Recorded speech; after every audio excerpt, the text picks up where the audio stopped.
तीन दोस्त राहुल, अर्जुन और विक्रम शहर की भागदौड़ से दूर एक पहाड़ी इलाके में ट्रैकिंग के लिए निकले। उन्हें यह जगह रहस्यमय कहानियों और घने जंगलों के कारण बहुत आकर्षित करती थी।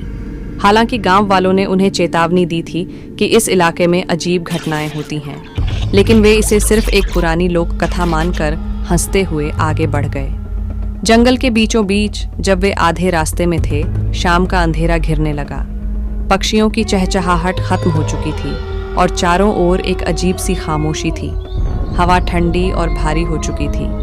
तीनों ने सोचा कि जल्दी ही एक जगह रुककर रात बिताएंगे, लेकिन तभी उन्हें एक सुनसान मोड़ पर किसी के रोने की आवाज़ सुनाई दी। यह आवाज़ बेहद धीमी और दर्द भरी थी। राहुल ने कहा, यह आवाज़ किसी इंसान की लगती है, चलो देखते हैं। अर्जुन ने घबराकर मना किया, नहीं, हमें उल्टा लौट जाना चाहिए। मगर विक्रम, जो हमेशा बहादुरी दिखाने की कोशिश करता था, बोला, डरो मत, चलो देखते हैं। आवाज़ की दिशा में जाते हुए उन्होंने देखा कि एक महिला सफ़ेद साड़ी में खुले बालों के साथ झुकी हुई एक पेड़ के नीचे बैठी थी। जैसे ही उन्होंने पास जाकर पूछा, क्या आप ठीक हैं? यह जगह तुम्हारे लिए नहीं है।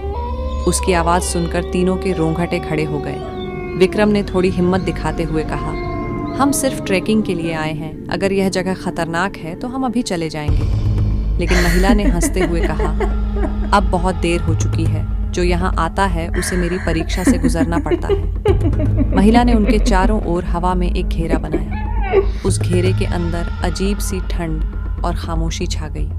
उसने कहा, मैं तुमसे 3 सवाल पूछूंगी, हर सवाल का सही जवाब देना होगा। अगर तुमने एक भी गलती की तो तुम सबकी आत्माएं यहीं रह जाएंगी। ऐसी कौन सी चीज़ है जो जितनी ज़्यादा होती है उतनी ही हल्की लगती है?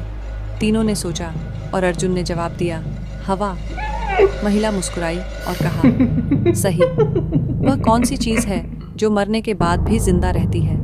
राहुल ने तुरंत कहा, यादें।